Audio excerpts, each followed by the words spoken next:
Sawadee Krab. After a long time and a very annoying process, I finally got it. I got a letter from the CAAT with my drone license inside. So I can finally fly with my Mavic Pro in Thailand. In this video I want to show you what I did to actually got the permission or got the license to fly with the drone here. This video will just show you how it worked out for me. It doesn't necessarily mean that it will work out the same way like for you. You have to consider that I'm not a tourist here. I'm working here in Thailand, so I have a work permit. So you know, I live in an apartment and so on. So there are some things different to your case probably. But I hope that this video will help you in this process. It's very time consuming. I decided to not fly illegally. I think then, you know, when reading a little bit in the internet and talking to Thais and so on, it is more getting a serious thing from, you know, the authorities to check out on guys flying with drones. So I just don't suggest to do that illegally. If you're a tourist here, you don't want to get in troubles with the police. It's just you're in a foreign country, you should respect the law. Or yeah, for me that's clear. And if you watch this video, I guess you want to do the same. Just a few general tips. Try to get help from a Thai speaking person, because you have to deal with authorities, you have email contact and so on. You have some documents which are completely in Thai, so get somebody who can speak and understand Thai to help you with this. This is my suggestion, my first. And the second one, don't expect any answers per email from the agencies you talk to. Get everything approved by phone. So I have terrible experience with the authorities. They don't answer on anything. If you write a specific question, I had specific questions for these documents, and they just write you back. Well, if they write you back, there is a standard email back which is not going to answer any question you had in that email. So it's really, really bad. And but okay, I mean, at the end it worked out for me, but it's just for you, get a Thai person and call the people you have contact with directly through that person who can speak Thai. I don't know why they don't answer on email. I think it's probably because of English, because I write in English, of course, and they might not want to write back in English, or they cannot. But to not answer at all, it's just not nice, and I think. But it's something you have to live with. Okay, let's start with what I think is you know, you should do, or I can just tell you what I did. I did actually three things. The first thing is to get a drone insurance. The second thing was the CAAT license. So I will go to that on the second point. And the NBTC application. So these are the three main things you have to take care about.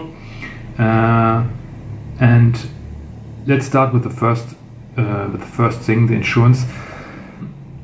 You need an insurance for the CAAT license.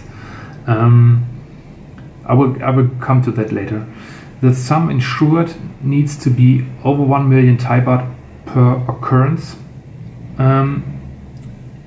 This is the next document I show you here is a document you need for the CAAT.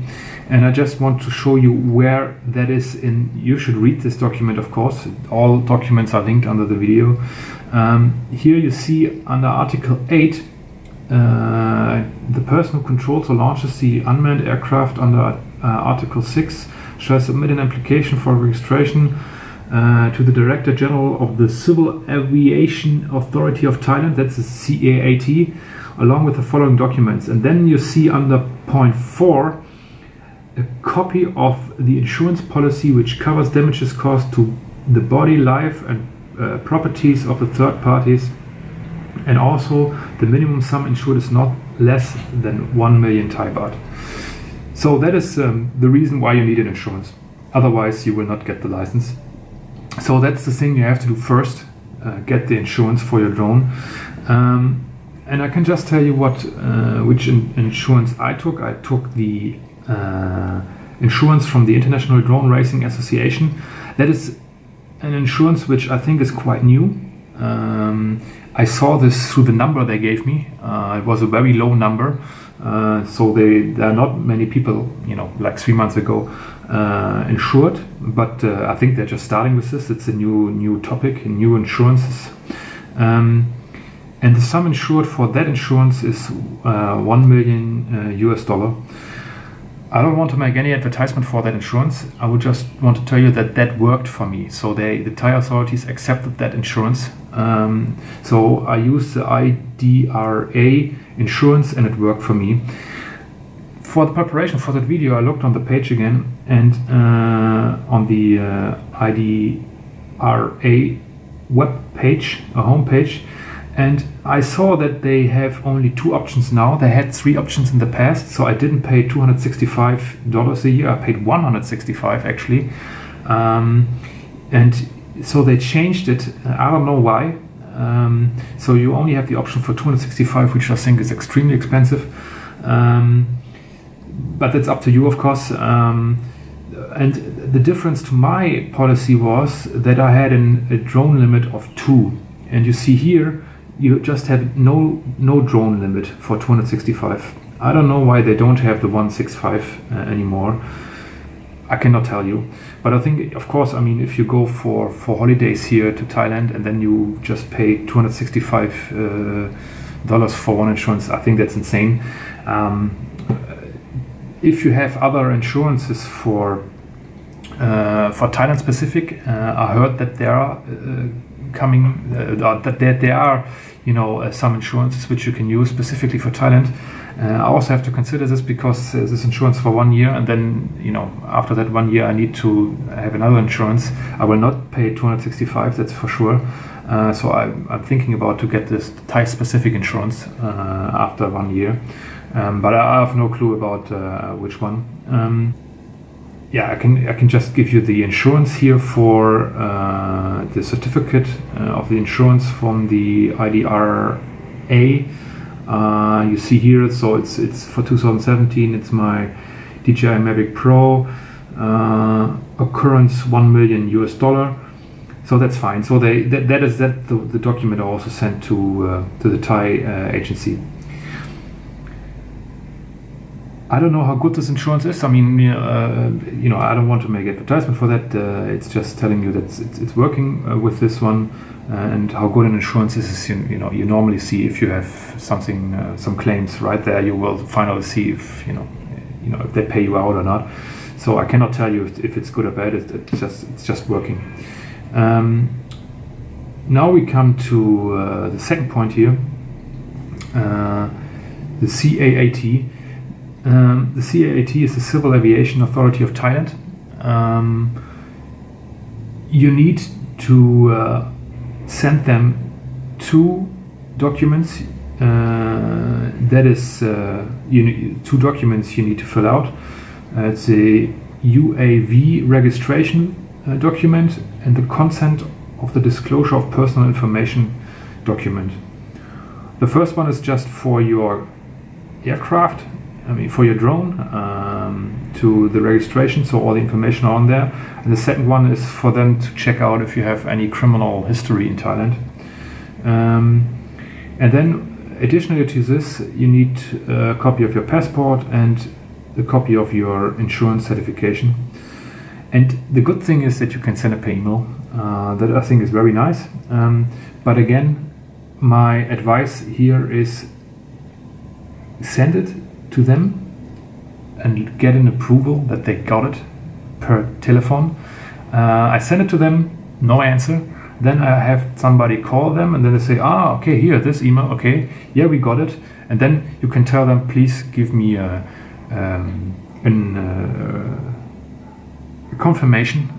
Give me a confirmation per email back, and then they do that. And then you don't want to come in the situation where you send something to them, you wait 3 months, and they're not even started with it. And actually the duration, which I say here 3 months, it's 98 days was for me. And then 1 week later, so 98 days, I got the license per email. And then 1 week later, I got it, you know, per mail here, printed on paper. Yeah, and this license is valid for 2 years. And now I can just show you the documents. This is a UAV registration file. You need to fill in your address under point 1. Then, yeah, 2 you don't fill out, 3 you don't fill out. Then we come to the second page. There you see part 2. Information of pilot and person, I just filled in my name there. Purpose, I just only put in recreation and sports. They have some sort of video and photography, but it's just saying for commercial purpose. I'm not doing it for commercial purpose, so I only filled in recreation and sports. Then part 4, aircraft type, I've filled in Mavic Pro, DJI. Number of engines 4. And the only one I didn't fill out there is the third one, because I just, you know, that was one question I sent them per email, but they didn't answer that. What is a registration mark? I have no clue. I just let that empty. Serial number, then you have the weight including battery. It's 0.8 kilograms. Equipment list, I filled in, you know, what I have, you know, my controller and batteries and all these stuff. Then maximum operator altitude is 120 meters. I'm not sure if that is correct, but I read it somewhere. And the radio controller frequency is 2.4 gigahertz to 2.4835. That's for the Mavic Pro. Then the insurance information, I filled in my insurance. Then requested operation location. It was also one question. What should I fill in there? Should I fill in just Thailand? I wrote something there, Thailand Islands and stuff like that. So I don't know. But they didn't complain. I mean, okay. So that's the first document you need to fill out, and the second one is more easy. It is here the consent to the disclosure of personal information.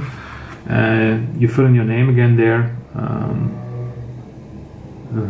and then you just on part 2 you just fill in how you prove who you are. So that's for me the what is that? The passport, right? So you just fill in the 1 point there. I mean, that's relatively easy to fill out. Just the important thing is that you have your insurance. So that is the thing you need to do. Then you wait many months. Then you got it per email, and then I don't know how it is if you don't live in Thailand. If you get it, I don't think they will send it outside Thailand, but you got it per email. I answered them, you know, did they send, because I've read in the internet that the CAAT sends information to the NBTC. You see it here, the National Broadcast and Telecommunications Commission. That's about the radio frequencies. They need to know that, and that is relatively new. And here it was getting a little bit difficult again. You have to fill in one document which is completely in Thai. That's why my suggestion is again do it with a Thai person. And you have additional documents to fill out, to attach to that. That is a copy of your passport, the proof of address in Thailand. I don't know how you do that if you are a tourist in a hotel. I don't know. Maybe just fill in, yeah, you know, the invoice or whatever. I don't know. Photo of your drone with the serial number, and I additionally give them the CAAT license, but that's not needed, I think. And then you have to go to the NBTC. They have one office in Bangkok, the main office, but that's for me relatively far away. So, and I read you can also go to the police station. So I went to my local police office here in Samut Prakran, and it was very difficult because you know, again, the language barrier, and I still don't understand it. They have some opening periods and some closed periods, and they made an official announcement that until the 9th of January 2018, everybody has to register the drone. But I don't, you know, I had a drone back then, but I didn't use it, and I thought, you know, you have to wait until you have the drone license from the CAAT. So I went there after that date, you know, with all my documents, and then say, no, the period is closed. I said, okay, so what do I do now? They signed the document which I gave them with the Thai, the Thai document, which is completely in Thai, to say when the period is opening again, whatever that means. So I guess when you can register again, they will process this. So I have the document now stating, on which police office I actually applied, or where I registered, with this document. So if somebody, catch me or, wants to see that, I can show them, I actually did it. I don't have a confirmation that it's processed, but I have some sort of confirmation about that they will process this. So I hope that's okay. But it's very strange that you have specific periods where you can apply, and then you have periods where you cannot apply. I have no clue. It's very strange. But I will see. So I hope that I will call them now. Every month.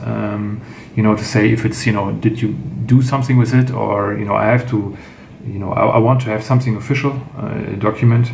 But let's see how that works out. The document is very similar to the CAAT, but it's completely in Thai. You see here that's very similar. You have the number 1 where you have your name and address. Number 2 you don't fill out. Then you have the next page here. These are similar, things you have to fill out. You see there under point 3 you have the same information they want from you, like in the part 4 of the CAAT document, aircraft type, number of engines, serial number, and so on. Just do it with a Thai person, or there's also a page I will link on the video where this guy specifically point out what each area means in English. Yeah, so that was everything I did. So I have my drone license now, the NBTC. I still wait for, that it's processed completely. But I will start flying with my drone now. I think it's fine. So it was a really long process. It took over 3 months.